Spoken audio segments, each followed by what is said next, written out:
come before you today with grateful hearts, acknowledging that you alone are God. Thank you for allowing us to gather as pastors, ministry leaders, community leaders, all with one purpose, to gain wisdom, strengthen our partnerships, and better serve the people you have entrusted to our care. Your word declares, if any of you lack wisdom, let him ask God who gives generously to all. Today we ask for that wisdom. Guide every speaker, every presenter, and every participant. Let every discussion be filled with truth, understanding, and mutual respect.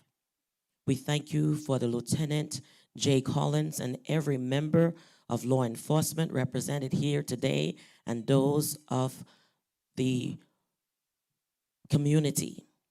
Grant them wisdom, discernment, courage, and protect as they serve our communities. Strengthen them physically, mentally, emotionally, and most of all, spiritually. We pray for every pastor and ministry leader in attendance.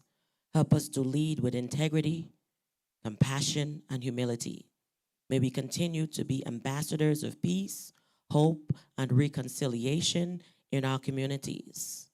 Father, unite us across every culture, language, and background.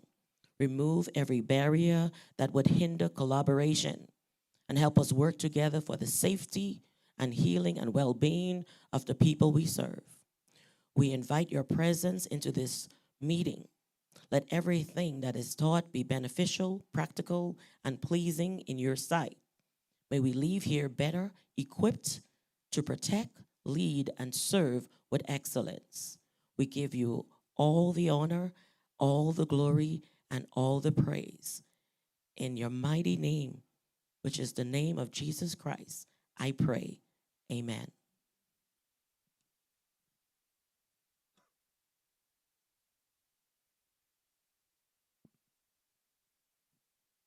Thank you, Pastor Linda. Domestic violence, a marital affair, a cancer scare, living in Section 8 poverty housing. This is my story as a brown immigrant kid who came to these United States of America. This country has been a greatness to me as I began my pursuit of the American dream. I studied hard from very rough neighborhoods and later became a physician and entrepreneur. And to this day, I get to help lead an organization, United Doctors of America, in Washington, D.C., for both patients, you and me, and our great providers. And so tonight, in testimony of my story and your journey and those that are still yet to be born behind us, we are here to celebrate the American story, the American hero, the American dream. So I welcome each and every one of you, our friends, our families, our communities, to the meet and greet with our very own Lieutenant Governor, Mr. Jay Collins. He comes to us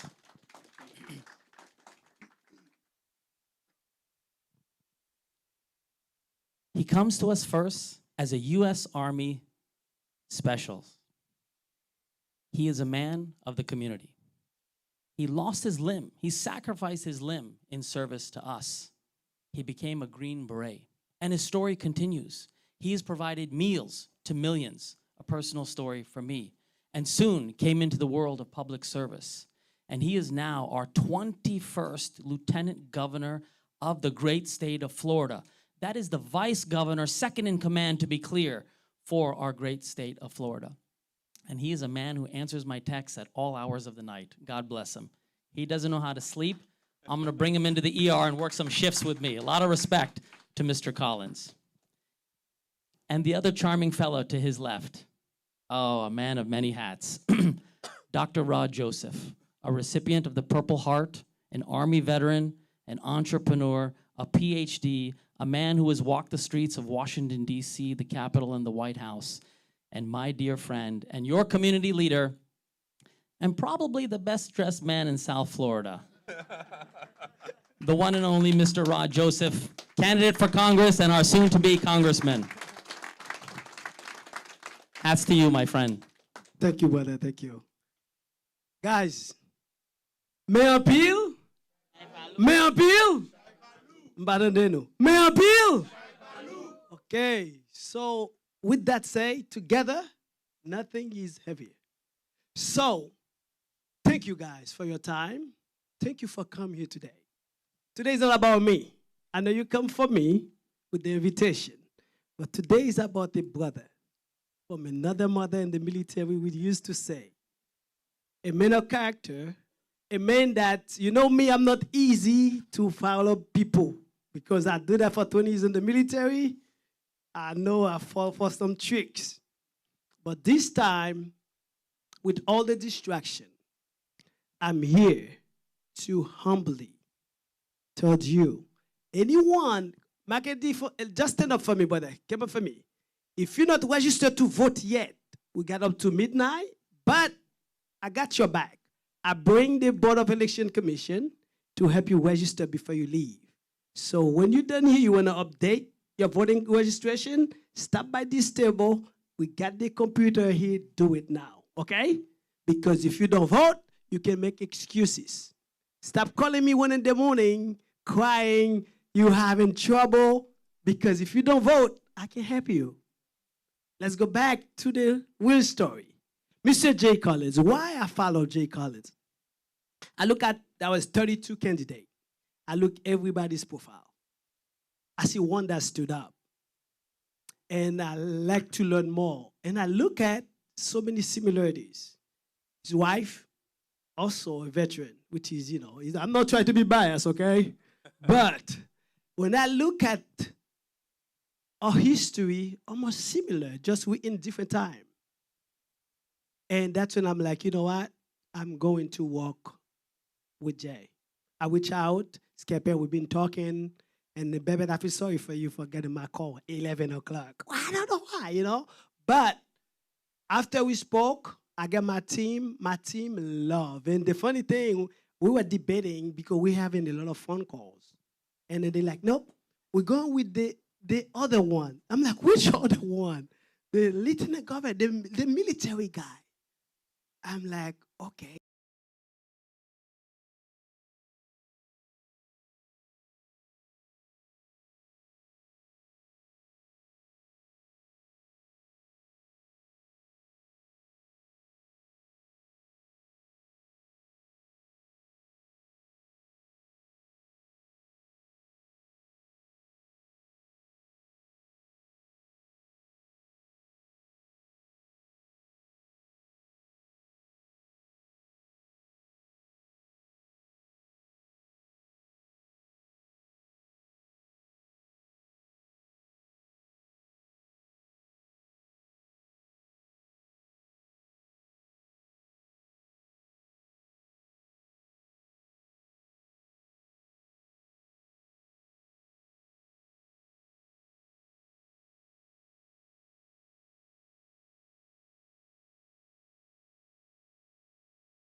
I'm not gonna talk much.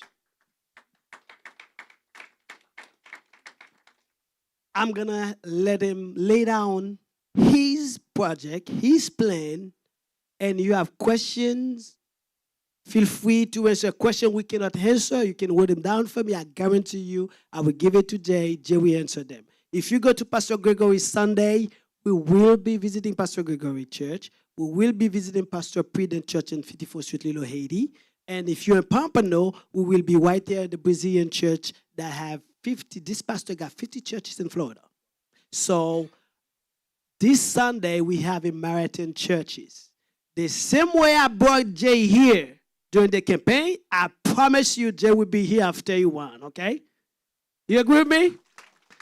So, ladies and gentlemen, I spend no time. All the pastors, I know you guys. I will meet with you later on. But the same support you give me, please start looking, telling all your followers is Jay Collins. They need to look out for Jay on the ballots. Make sure you circle Jay the same way you circle for me. Jay, ladies and gentlemen, I don't have to introduce Jay. Mr. Jay, the floor is yours, sir. Thank you. Rod, that was incredibly kind. It was, and thank you. Thank you for being here tonight and sharing your time. It is the single most important thing you have, and you're taking a little bit of your time to share it with me, and I want to say it matters. It matters to me. Before I talk about policy, before I talk about what I want to do, I think you have to understand who I am and where I come from. I think it's really important.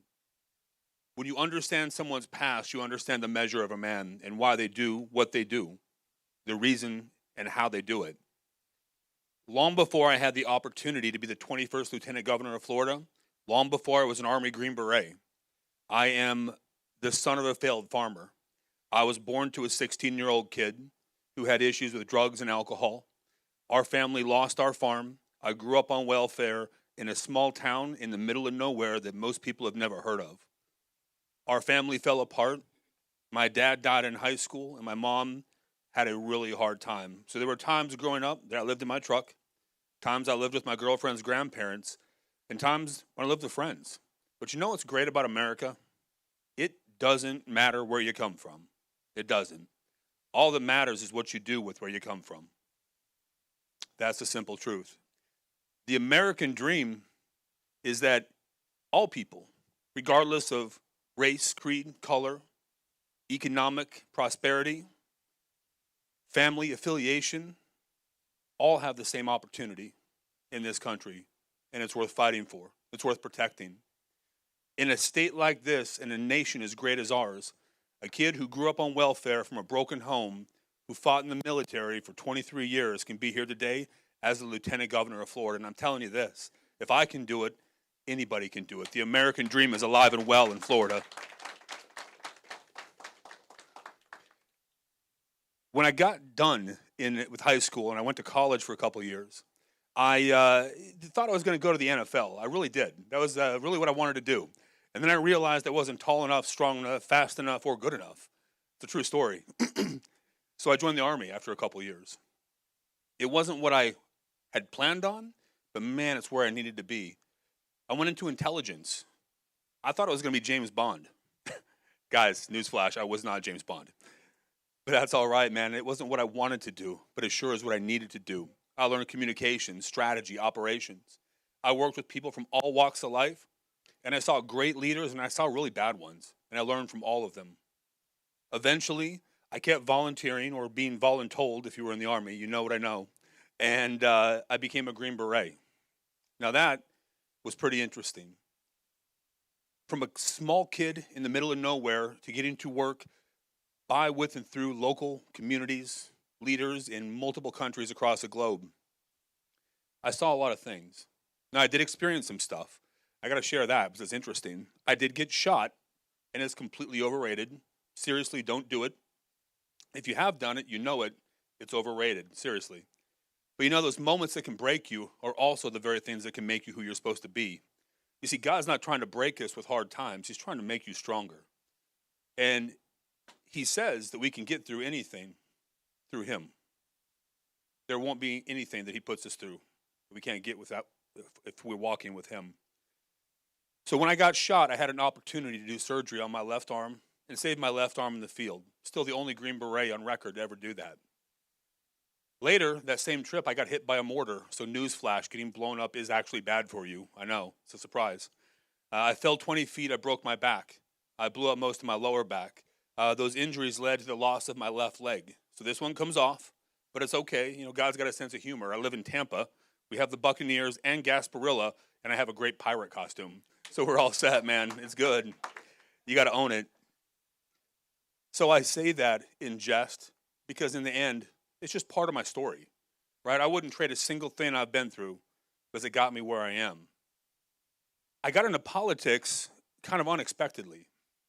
You see, when I lost my leg, I had an opportunity to requalify and serve 5 more years as a Green Beret, but I had to earn my place at the table.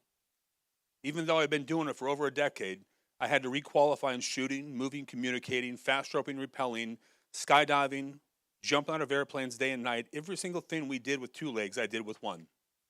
Because there's only one standard. You meet it or you don't. Nothing is given to you in life. You got to fight for it. It's just like this election. You got to earn it in Florida. That's how we do business. I served 5 more years. Eventually I got into the nonprofit sector. where as a retired one-legged Green Beret, I ran a bike across America. True story, 3,000 miles in 50 days. We fed 100,000 people hot meals. We called it the Breaking Bread Tour. We wanted to prove that we have more in common than those things that divide us. We didn't ask whether your family had money. We didn't care about your race, your creed, your color, your gender, or anything else. We sat there, we broke bread, and we went about our business, just like everybody else has and does. We went on to feed about 14.5 million meals after hurricanes, wildfires, and tornadoes. That was 900,000 meals after Michael, 1 million after Ian, about 850,000 after Idalia, and 1.65 million after Helene and Milton. We did that across the entire country and into the Caribbean. You see, leadership isn't talking about things. It's not getting on X or Facebook or Instagram and sending out a tweet or a message. It's showing up on the ground where people's lives are on the line. Nothing has been solved because of a tweet. It's leadership on the ground making a difference for our people that matters. That is my life's work. That is who I am, and that is what I've always done. I got into politics 4 years ago. You remember COVID? How about Afghanistan? Those two things back to back changed everything. Because with COVID, we saw government overreach. We saw small businesses stomped on, and we saw individual freedoms trounced. And in Afghanistan, whether you wanted to be there for a day or you wanted to be there through the end, you enter the field of battle with honor, and you leave with honor. Our nation deserved better. It did. And I got called out by my son. Have any of you ever had your kids use your words against you? Yeah, that was the first thing for me. You see, we have a rule in my family. It's very clear. I believe it. She's very smart. She's precocious. You know, we have a rule. Don't whine. We don't like whining in my family. You can't control what happens to you, but you can control what you do, right? So come with a solution, come right, or don't come at all. And my son said, Dad, you're whining. What are you going to do about it? Referencing COVID and Afghanistan. Well, touche. One, he listened. Big win for the dad. And two, I'm failing to live up to my own ethos, my own rules. So I literally cold called members of Congress. I built a team, and eventually it led me to the state senate in Tampa. When I got elected, I ran against the mayor of Tampa's mother-in-law. We won by 10. I'd never been in politics. I didn't know my head from a hole in the ground politically. But I just went door to door and I told the truth. I worked hard, and it got us to where we are.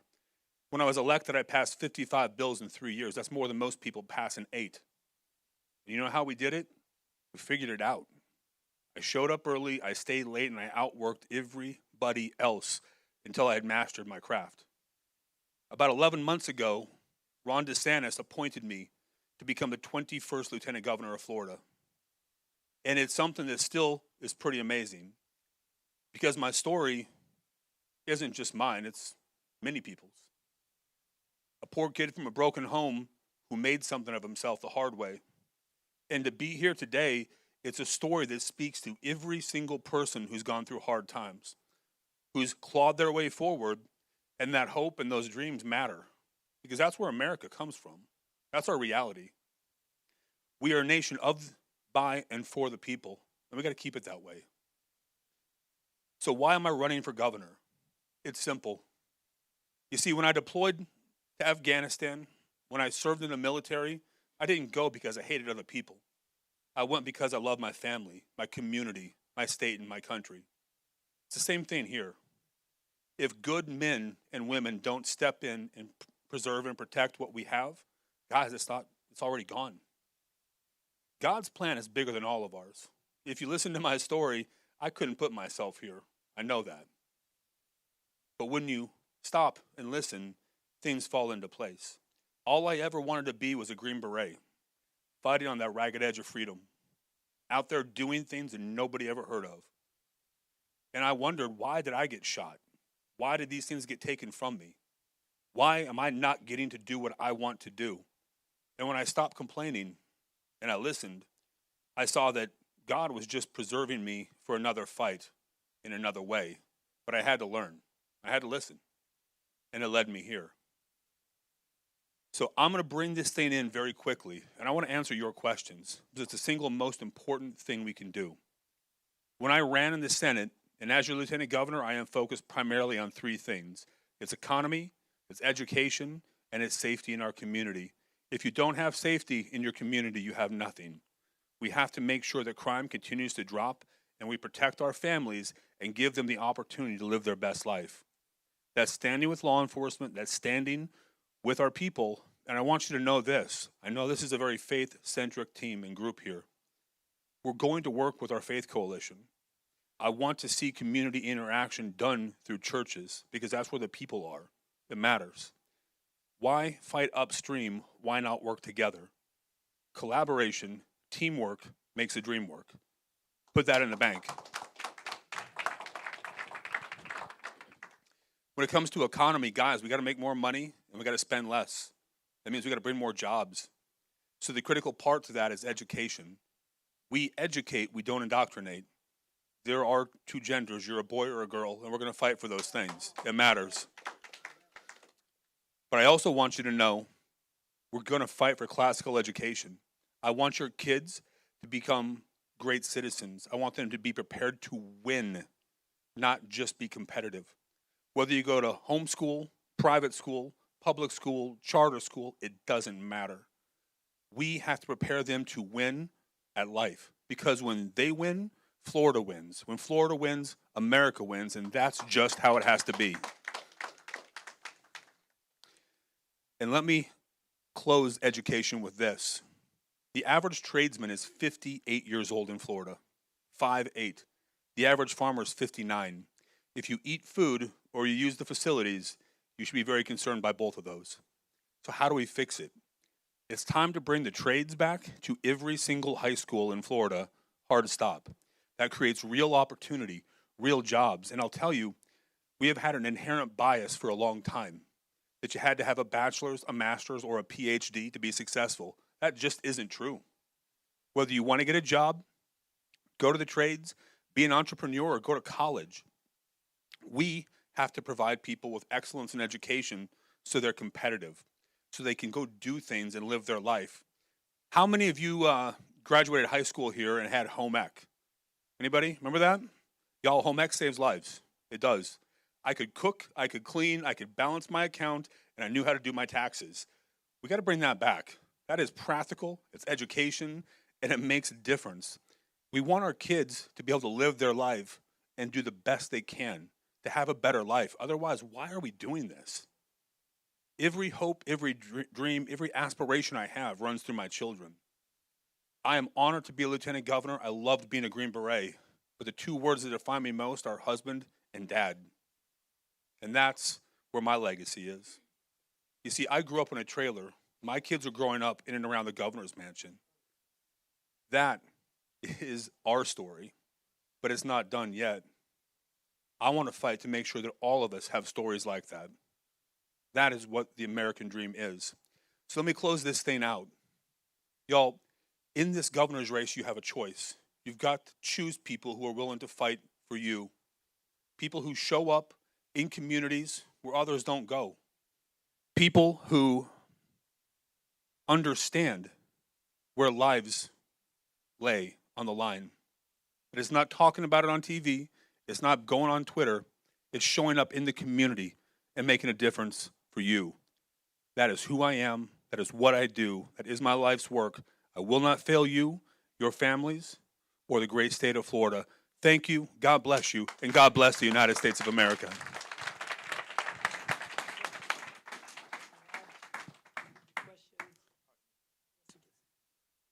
God bless you, Lieutenant Governor Jay Collins. We really appreciate your Just let me say, passions. it's okay. I know. Jay. Thank you so much. So, ladies and gentlemen, at this time, you see the passion of this man. You see the experience of this man. He is battle-tested through and through. This is a man of the people, a man of the streets. And so at this time, we'd like to open up the floor and begin some questions. If you could kindly be respectful of each other, raise your hand, and I will come and find you. Thank you for being here. Go ahead. Hey, good evening, everyone. My name is Reverend Donnie Desum, and I am from Haiti, and I've been also following the American Dream. Yes, sir. And lately, I've discovered that we have more in common than I thought. And when I went to Savannah and realized that my ancestors were part of the Revolutionary War to help the United States free itself from Great Britain. That's more love than I thought.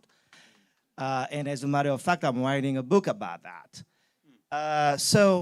Here today, I am also a product of kindness and love and compassion. And when I moved to Florida, Dr. Willem Philippi was the pastor who received me in this community. And today, I am working with them to help them organize themselves, and so that we can bring about the more opportunity for our community, because Haitian community is about 23 to 30% of the state population, 22% of the state population. About 80% of us are Christians. We believe in Christianity. That's our main professed faith. So we are here today because of Dr. Wood. I have to tell you that truth. But we also believed in the leadership of Dr. Wood. If Dr. Wood tells us that Jay Collins is the man, we believe that, and we're going to work towards delivering on that. So now, the question I have is, how will your administration work with the Haitian faith leaders to address the need of the Haitian communities, because it's never been done before? In the history of the state, 22% of the population is Haitian. It's never been done before to get the direct funding, help of the state. How do you plan on changing that? Well, I've learned that if you're going to go places others don't go, it's better to ask a question. What works best for the Haitian community? How do you need to be met? How do you need us to step in? I ask that because I don't love the government telling me how things are going to work. I want to hear from the people, and then we can go from there. I don't want to say that I know everything for everybody, but what I can tell you is I'm at the table, I'm there, I'm willing to sit down and have a discussion, and the faith community is the central focus of how we do things in the community. I believe that when you have that central line of nonprofits and public-private partnership working through the faith community, everything just falls in line a little bit better, because again, that's where the people are. I'm not going to be someone who says you have to be anywhere on my terms.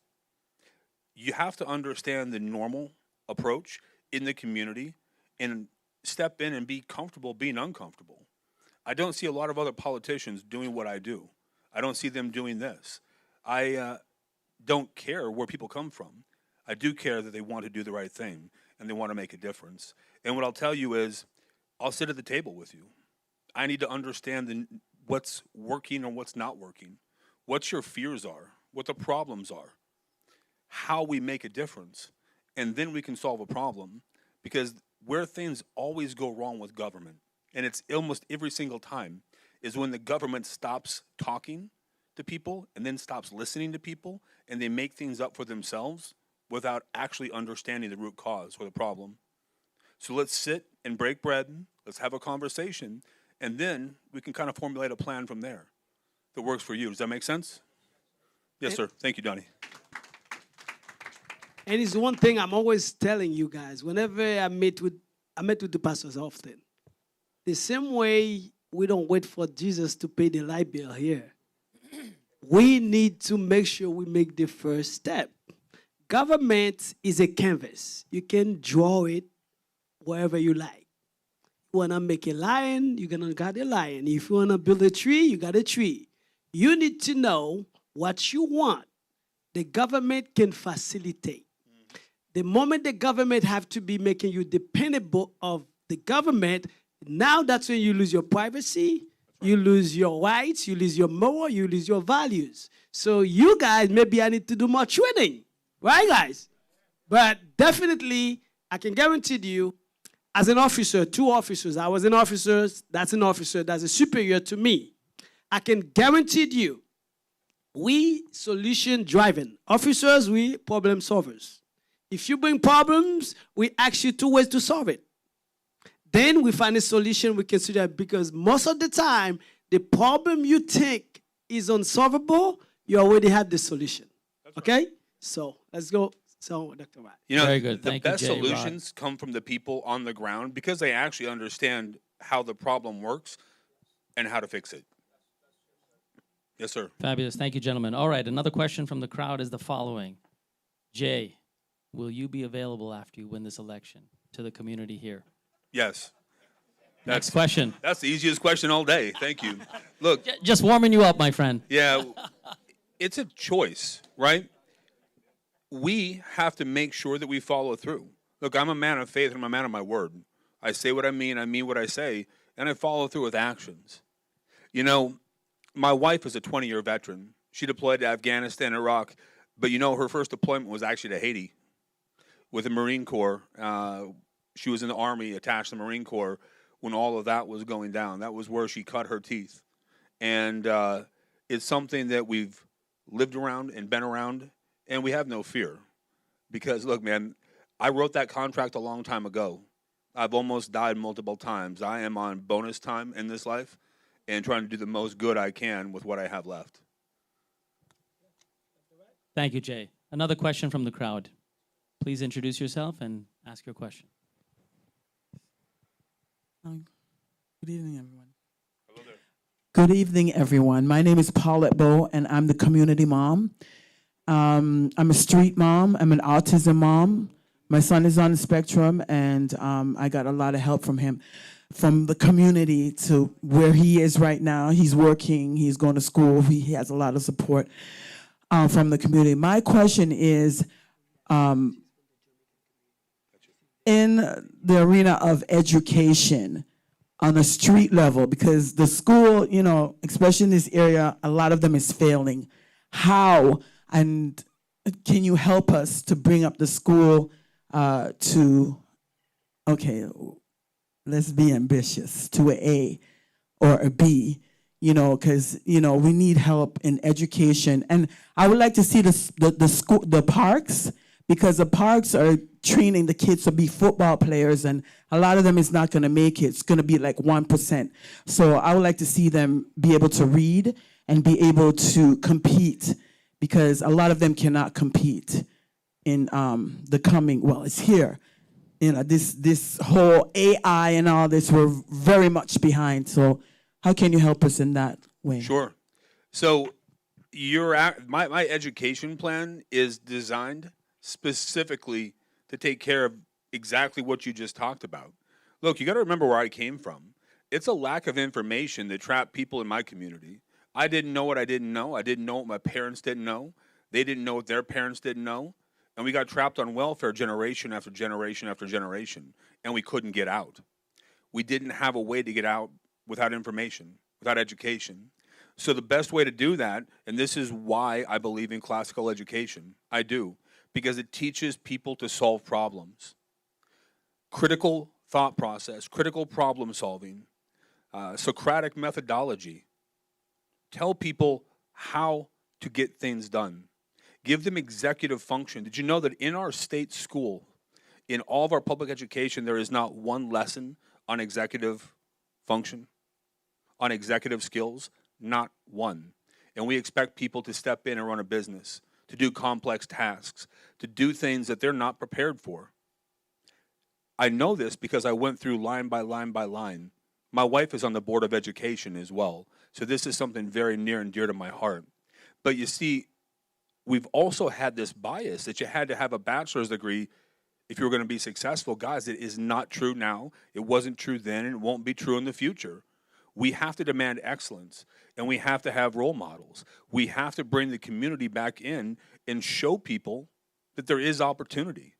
You know, whether you're from an AB typical neuro pattern and you need special things, or you're from a poor farm community, or you're from Little Haiti, we have to make sure that you have great education, because that is the tool to move forward. And classical education is the way to do that. The second part of that is you have to align our economy with education. And when our economy is connected to education, to our universities, our state schools, and our high schools, you have pillars of excellence where our state schools and our universities collaborate, they don't compete, where we can project jobs on a 1, 3, 5, and 10-year basis. Because that's what we all do when we balance our budgets, when we build businesses. Why would the government not do that? And let me be very clear. I believe in radical transparency. I don't want people to have to go search for it. It should be right there, available for people to see, and make a decision that works for you. And then we have to give the tools to be successful. The last part of it is this. Do you know where I got my bachelor's degree? It was between Afghanistan and Fort Bragg, North Carolina. My master's degree between Iraq and Fort Bragg, North Carolina. You have to embrace lifelong learning. Just because you graduate high school and get a job doesn't mean you're not going to get a PhD if you want to. Just because you go to the trades doesn't mean you can't become a doctor, a lawyer, or whatever else. In America, all things are possible, and we're going to make sure you have those opportunities, but we're going to be very, very, very strong, even overarching, and making sure we hold schools accountable. Good enough is not good enough. We demand excellence. That's the only way forward.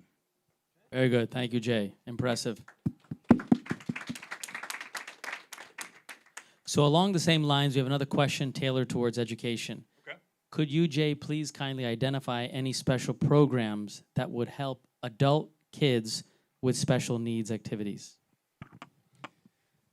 Yeah, I sure can. So this is something near and dear to my heart. As a protector, as someone who's a warrior, we protect those who are vulnerable. That's our senior citizens, that's our children, and that's people with special needs. It matters.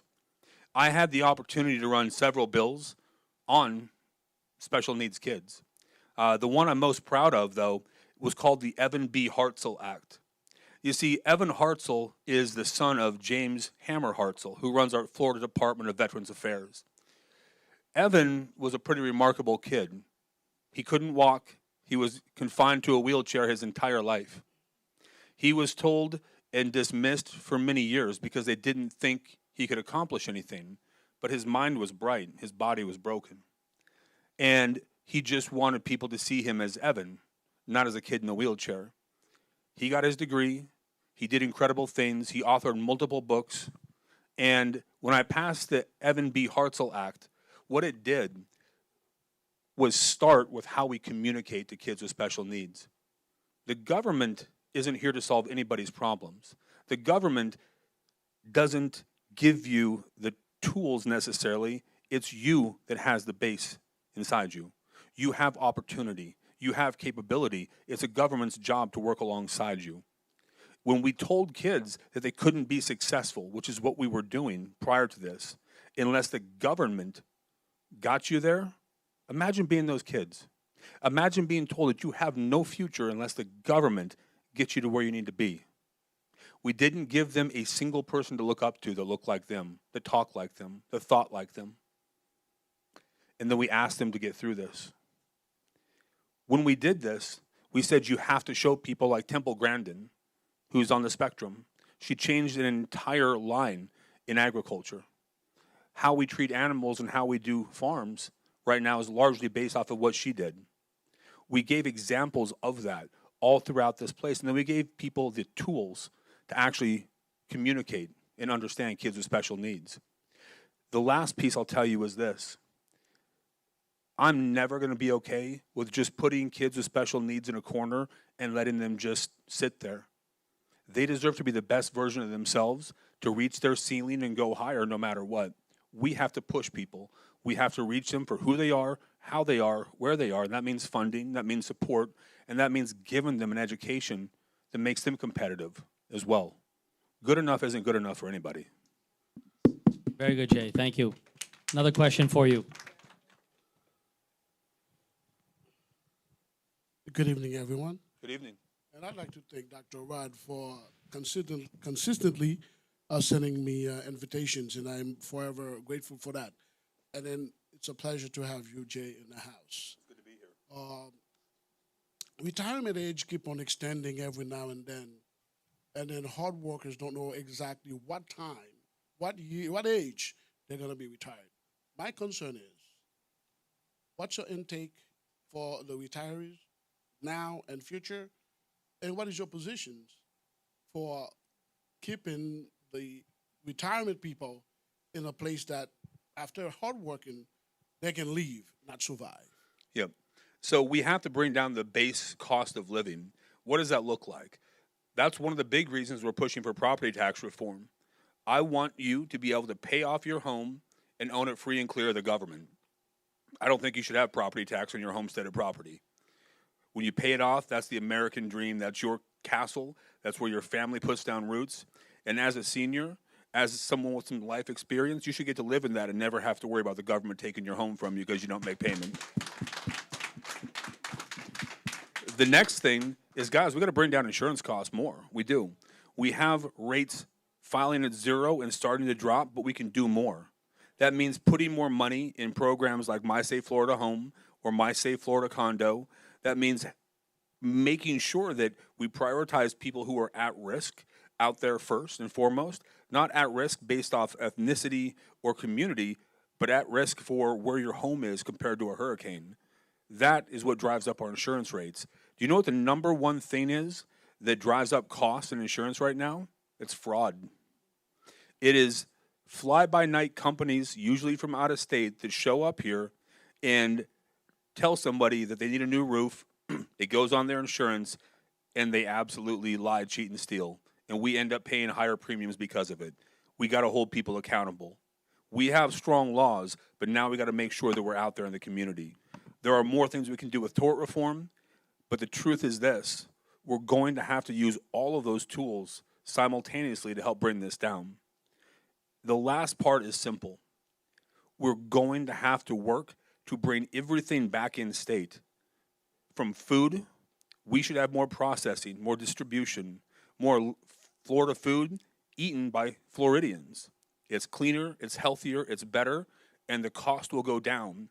When we bring that entire supply chain economically into our state, everything drops, and everything's better in Florida because we take care of ourselves that way. We have to lay that groundwork now. Yes, sir. Thank you. Thank you. Now from one of our local pastors. All right. Good evening. I am Dr. Linda Joseph, and welcome to Unity International Ministries, everyone. We open up the floor because I'm big about empowerment. And I can say I'm a voice in the Haitian community because of what we see going on with immigration. So my question is regarding that. Our congregations include many immigrant families who are living with uncertainty. What resources are available to help them understand their rights and responsibilities under the current law? Before I go further in that, the churches have major decline because of the immigration insecurity. People are at a point they can't even drive because of the new laws that are happening, let alone if they can't drive, they can't get to work. So what is your take on that? So look, I could do what many politicians do, and I could tell you what many people want to hear.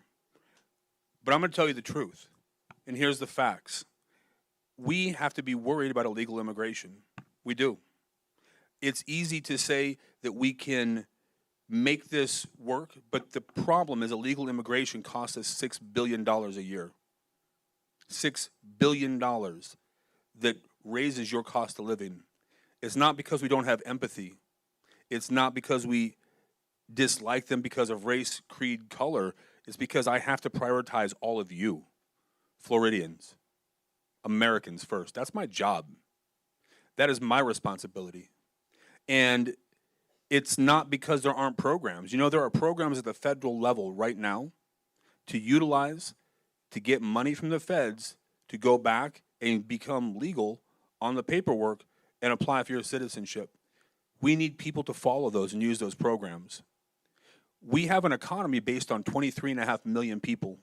We know there's between 2.5 and 5 million illegal immigrants minimum in the state of Florida. That affects everybody. And I want you to know that nobody wants to feel like they're excluded, and no one should feel like you're at risk. If you're an American citizen, you're an American citizen. If you're here legally, you're here legally. We're not chasing people down. I know things go out on radio and TV, and I want you to know that we treat people with dignity and respect, and we always will under my watch. But we're going to prioritize our people. We're going to prioritize making sure that jobs are there, that things are lined up for them. But we also have to tackle legal immigration reform at the federal level. Man, we have botched this for 100 years. We have. There are things in place for people from countries that are really at risk. And we got to make sure people understand that. At the state level, I will tell you that we have to do a better job of communicating these things. It's really hard to find information. How many of you have ever logged on to a state website? Anybody? Man, it's frustrating. And I work for the state. So I know where things are. Guys, we have to do better. How many of you remember when the president would come on television and talk to the nation? You remember that? I thought that was one of the coolest things that I ever saw. What I want to do, and I think something that would help in the Haitian community, is let's sit down. I think on a quarterly basis, the governor should sit down on broadcast TV and talk to the people of Florida. And you should bring people from all communities to sit down and have a conversation. And I would openly invite this community to sit down with us. I think it matters. I think often the hearsay and the rumor mill flows so much faster than the truth, and it hurts everybody.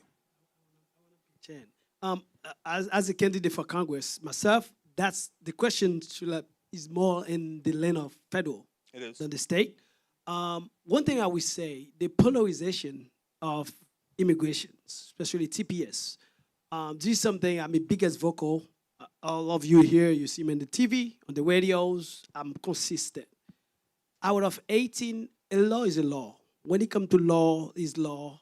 Or, we got regulations, we got law for reasons. So now, when it came to policies is the one that's enforced by the government. And that's when we fall under.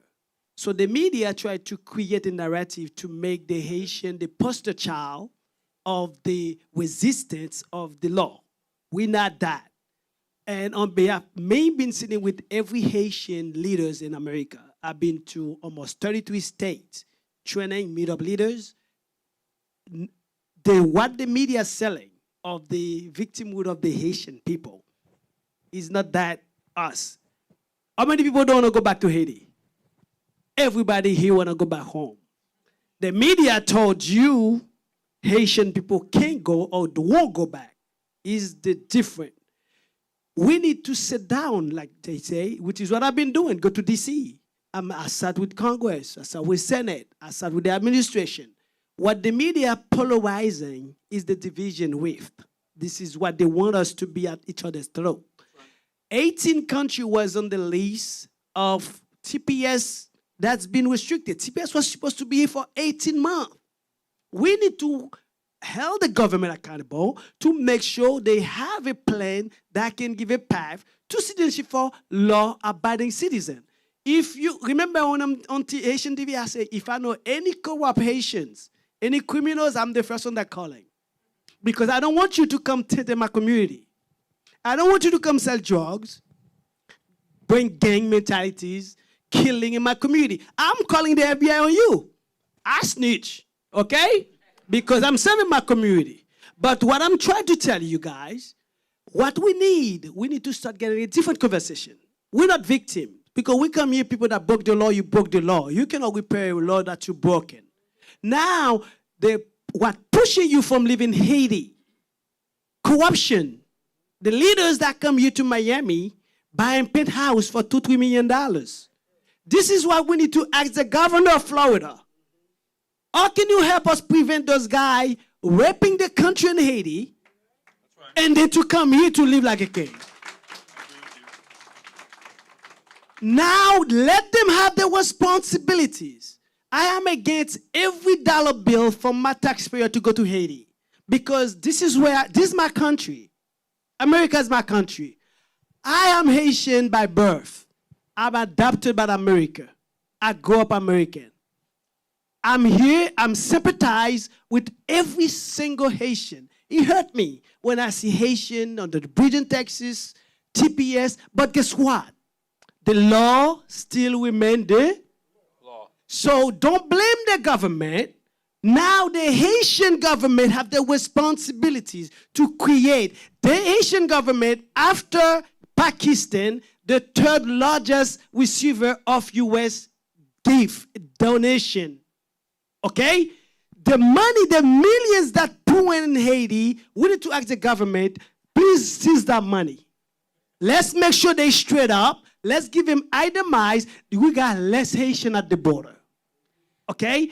We need to stop playing victims. Start account and take responsibilities. In Haiti, somebody in power making $60,000 a year come to Miami buying a $5 million mansion in 2 months. You cannot blame the U.S. government. We need to, we all know somebody that's corrupt, but you're not calling the FEC to report it.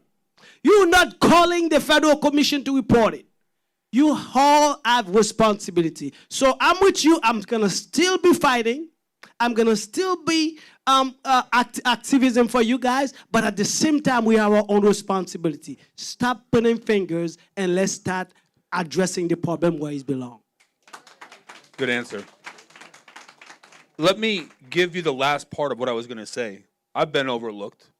You know how many times I was told that a poor kid from the middle of nowhere can't do anything because of your family that grew up in a trailer? I've been told that many times. I've been told I can't do this, I can't do that my entire life. It's that mentality that trapped my family because they felt like victims. I saw it, I've lived it, and I chose to do something different. So my point in addressing this the way I did is I see you for you. Each person is the master of their soul, the master of the path ahead of them. It's Invictus, right? It's a poem. And that is what we have to fight for. So we take people for who they are, how they are, where they are. There is real opportunity in America, and that's what we have to fight for. And that door is always open, always there, okay? Well said. Thank you, Jay. Thank you, Dr. Joseph. So another question, gentlemen, for you, Jay. Dr. Raj here. I'm in healthcare, as you know, so that is our question tone. So what would you do as the upcoming governor for the state of Florida with regards to healthcare? We're in a movement where we are changing the face of commercialized medicine. Secretary Kennedy has helped sort of lead that charge. There's initiative for wellness, biohacking, longevity, like centers here in Palm Beach, Florida, Hippocrates Health Institute. How would you show a new face of healthcare to the people outside of things like bringing more doctors, Medicare, and the typical office of the physician? What's the new face of healthcare and medicine look like? Yeah, so this is actually something that I really love. At one point, I was planning on going to medical school.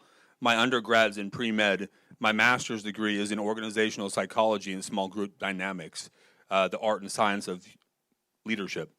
So this is something I love very much.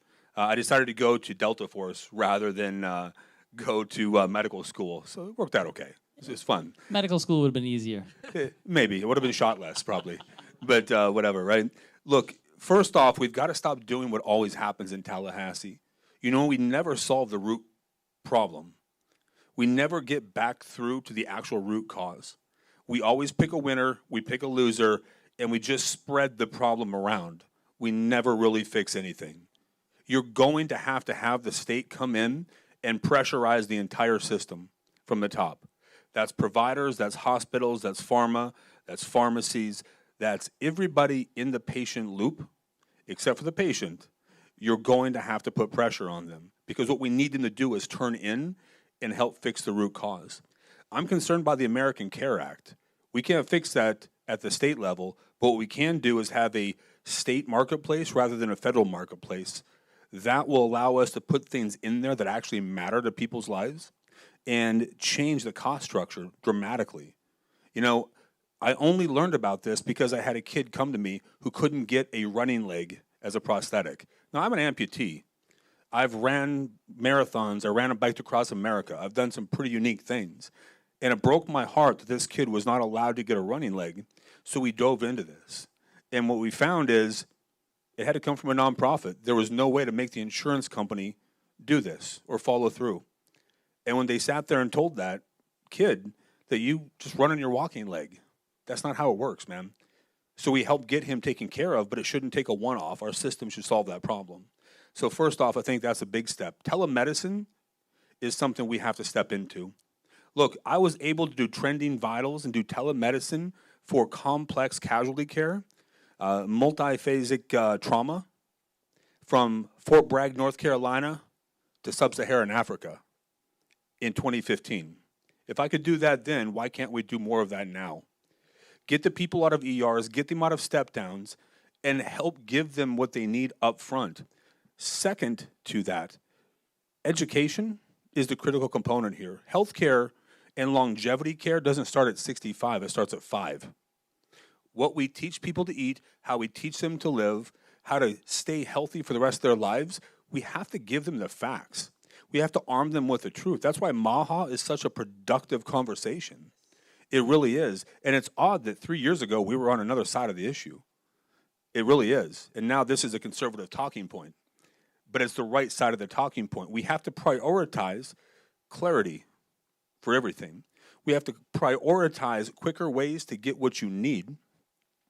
And then lastly, I think we're going to have to continue to find new ways to get people trained, whether that's getting more doctors to medical school, like you said, or finding new and innovative ways to change how we practice medicine out there, which I think is truly what we need to do. But that's going to take sitting down with doctors from all 67 counties, bringing thought leaders in there and tailoring this. But what's needed in medicine in Wauchula is far different than what's needed in Miami-Dade, far different than what you need in Tampa. We have to understand that it's got to be flexible and dynamic and meet people. But we're going to have to take a big swing and do really hard things. This is probably one of the top 3 things we can work on right now because it is incredibly important for everybody. And Raj, thank you for bringing that up, man. Thank you so much, Jay. I love your mindset on wellness. We're definitely going to have to talk some more. It needs to be done. I got a question. Hold on, Dr. Joseph, sorry. Without health, there is no wealth, right? Okay. All right, it's yours, boss. From all the pastors I've been meeting with, they have one question on behalf of the whole community. So, I got one pastor that told me, it's Pastor Dulcio. He can be here. He's the president of the Pastor Association, International Pastor Association. They have 12,000 pastors. And he say, Rod, the Caribbean community, especially when it comes to appropriation for religious, they never count. They never account on nothing either because they don't know, because they say, as I told them, I tell them, I'm not telling them, I'm just asking, but he say, as I told them from the question, to support you, they're gonna put their shoes and glove off to support you. Will they have a chance to be on the appropriation list for the church, especially for the church, or to have the church grow when it comes access to church for funding? Will the community be left behind? Because he's so excited. He says he's been here since 1971. This is the first time a lieutenant governor comes sit with the Haitian community. Really? Yes. Mes amis, ballon bravo pour lui, s'il vous plaît. I didn't know that. So he said that's alone, you have 11 votes at his house. So you got 11 votes at his house just for that. But how will you plan on moving forward with the religious community, especially when it comes to appropriation? They are the least, if not say zero, that ever receive anything from the state. Yeah, look, we don't pick winners and losers based off anything. It's about facts, about what you do, but it's sitting down. How many of you have actually tried to put an appropriation into the state? A small handful. You have to be shown how this works, and there's a specific process and a timeline. What I've seen the biggest failure point in appropriations is not knowing the timing. If you don't get it in on this date that they give you, you're out of luck. It doesn't matter who you know. At that point, we can't fix a problem. It is just that simple. So we have to provide people the facts, the details, and then we can help walk you through that. And that's working with people like Elizabeth, that's working with our team, that's letting you know how it works, what works. And of course, look, I don't care where people come from. I care about what you're trying to do. I care about what you want to leave as a mark in the future. It's not about your race, your creed, your color. It's about the content of your character and your soul and how we make a difference. So absolutely you have that. Absolutely I'll be back. And it's kind of shocking that I'm the first lieutenant governor to be here. We'll be back. Next time we got to have some food thrown down though. We got to throw some barbecue down. Yeah, All right? yeah. Last question. All right, last question for you, Jay. Hello, Jay. My name is Mona Boubert. Mona? Hi. to meet First you, of all, I want to nice to meet you, and Dr. Rod, I follow you, and thank you for bringing this event to our community. I came from Boynton Beach all the way down just to attend this event. Yeah, and I had a few questions. I have a small business. We have a small business together that we run. What does your small business do? It's a nonprofit. It's part of Serving Org. We currently work with intellectual challenged individuals, children. We serve children. Sorry, my name is Kisha Dominic. I'm so passionate about this. If I'm trembling, that's why. Especially, I wasn't going to talk when I saw you standing up. I said I need to stand up too because I've been working with them for 10 years. But I'll create a special nonprofit small business for them. It's a home base right now. So I serve children with intellectually challenged individuals. That's how I call them. I don't want to say disability. I think it's put them down because those kids, they can reach their full potential. I only provided 2 hours per week, and I was able to teach those kids to write, read, do math, go order food, go to the grocery store, make bed, do work at the house. But my question is, as a small business owner who have a degree in early childhood, how can I get access to really provide this service to those parents out there who want their child to be as successful as a typical child? Well, what I'll tell you right now, what you need to do is connect with Commerce. If you connect with Miss Elizabeth right here, we can connect you with my official office, my chief of staff. So Alex Kelly is the Secretary of Commerce. There are programs in place right now to help nonprofits in communities, specifically tailored towards education, to help meet that early learning coalition footprint. The sooner we teach people to read, the better off we're going to be. And when it comes to kids with special needs or disabilities or not disabilities, whatever you want to call it. So what I'll tell you is I'm missing a leg. I've been battered. I don't see myself as disabled. I see myself as recalibrated maybe, but not disabled.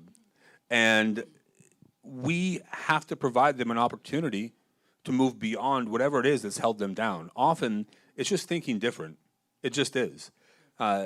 It broke my heart, people who told me that I couldn't serve, that I had no future, that I was going to get kicked out of the Army after 18 years of service when I lost my leg. Man, who are they to say that I can't do anything? Just give me the opportunity. That's all we have to provide people more often than not. And that's giving them the tools, the education, and letting them get out there and do things. Yeah, I'm happy to connect you with Commerce. Moving forward, community interaction and nonprofits, I love a public-private partnership. I do. I think that's how things actually work well. When the government comes and tells you they're going to solve all your problems, you should be very afraid, right? That is not what the government does. But working with other people, faith leaders, nonprofits, for-profits, that's where the magic happens. It really is. And thank you for what you do. I know it's a labor of love, without a doubt. Thank you, ladies. And ladies and gentlemen, please bring your kind hands together and give a blessed South Florida appreciation to Lieutenant Governor Jay Collins. Thank you so much. And Dr. Rod Joseph. Guys, one more time, thank you. And remember, if you want to update your registration, voter registration, I got a guy on the table right here. You got till midnight to do that. We can stay here till 11:59. You're not leaving here without update your registration to vote, okay? Because we got it every vote here tonight. Please, guys, thank you first. Baron goodbye for Bunutut. Baron goodbye for Now we need to break the house down for the first lieutenant governor that come here. Won't be the last. And for his time. Anu balon go ba boli suple.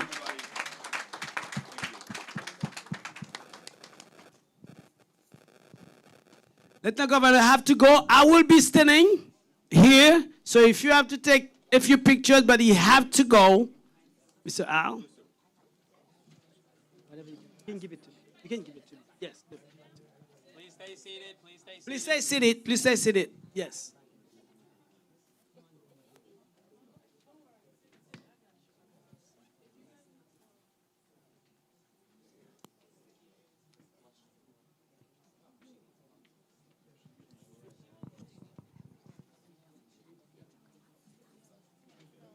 That's a mom, right? And that's getting, yeah. That's a lot of that's a federal thing, but at the state level, that's why we have a mom commission. I'm the second chair of it. And we are fighting to help take care of that. So plastics in the water, like the first thing we're working on. Heavy metals is something we're actually working on already. Lead, and other pieces. And we are working on that already. So a lot of that's the water purification as a technology investment beyond the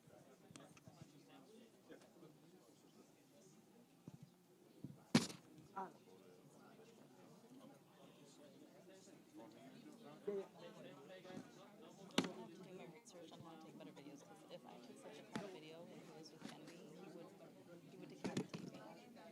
Like he would just see my headless body walking around. I don't think you did it bad.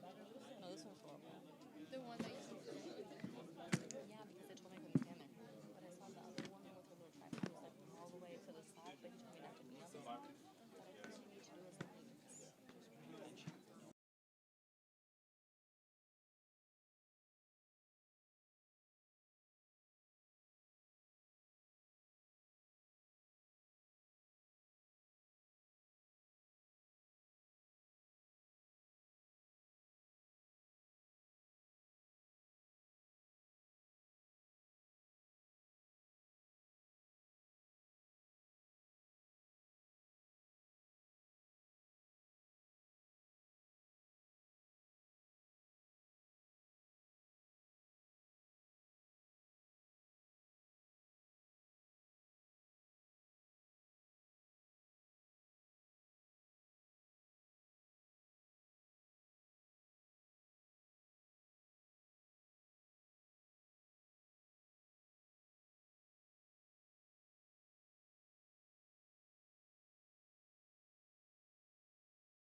Friends on Facebook.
For a long time.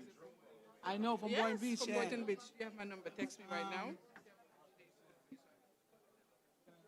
Go together. Yep. Yes, we did.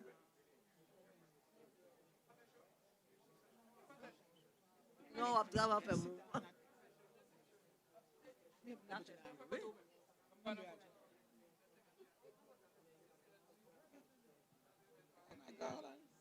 954 Eastern Street.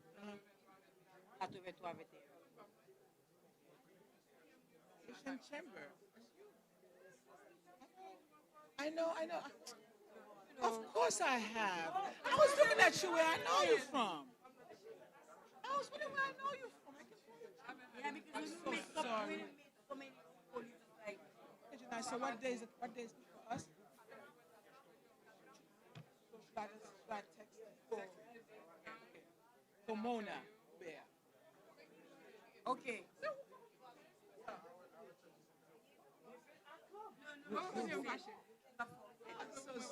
give me Sherry. Buba? Oh, give me Your last Sherry. name is Buba? Bear. From Cape Haitian? No, my father's from Inch. Yeah. We're still the same. It has not changed at all. Those two is fine? Linda. Linda too? You see?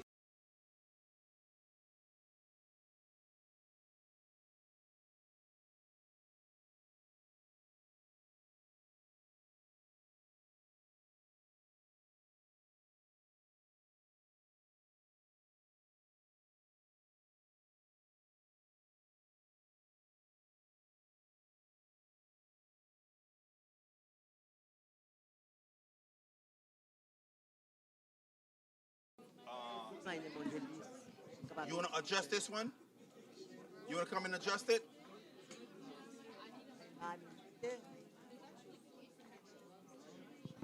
Good, good. Okay, give me a minute. Yes, yes, yes. Perfect. Perfect.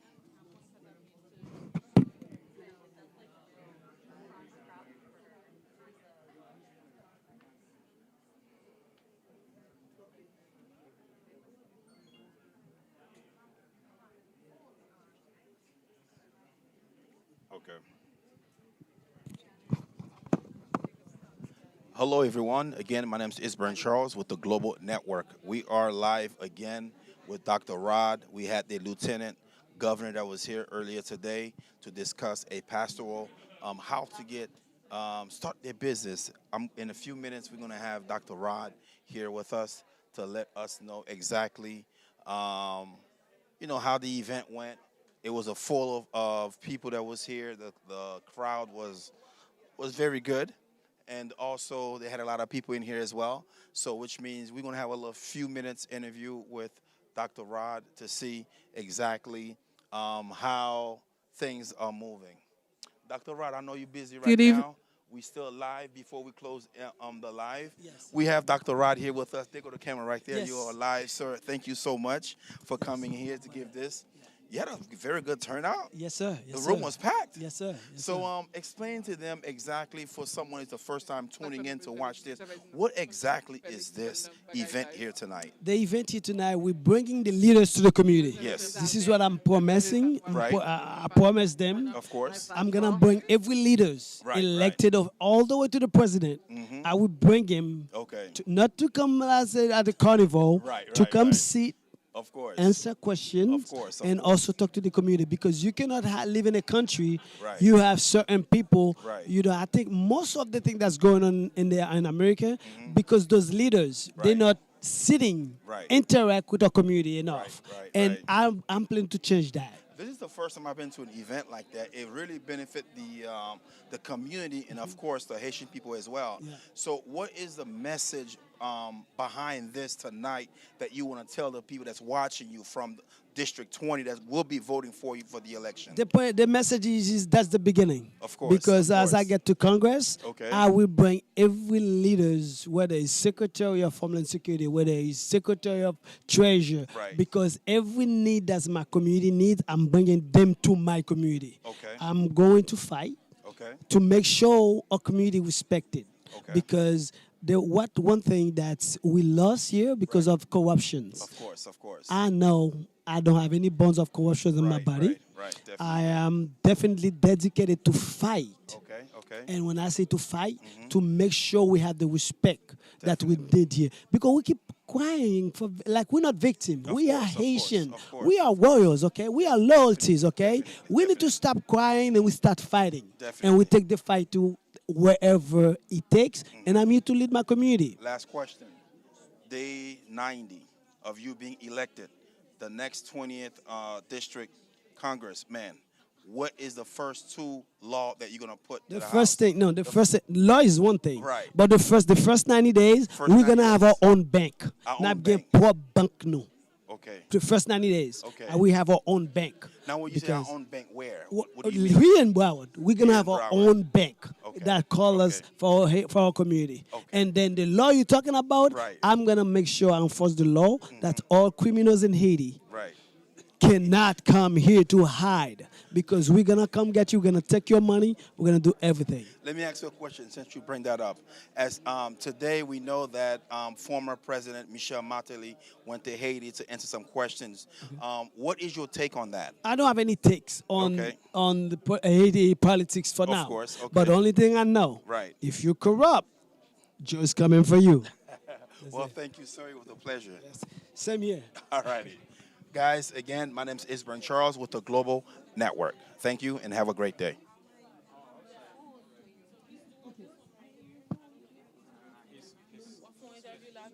Fini. If you want to do an interview, I could put it live on network. Okay.